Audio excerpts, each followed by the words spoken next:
would be take a horse ride on a Jamaican beach after picnicking and playing in a McDonald's playroom.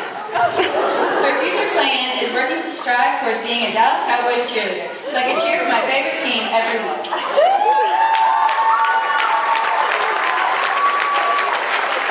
Contestant number 6 is Busty Betty. She is the daughter of Gary and Ann Foreman. She was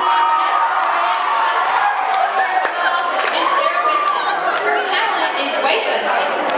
Interests and hobbies include shopping, working out at the gym to keep her voluptuous curves, and checking out hot guys at the gym and curling up by a warm fire to read a good book with a cup of hot chocolate.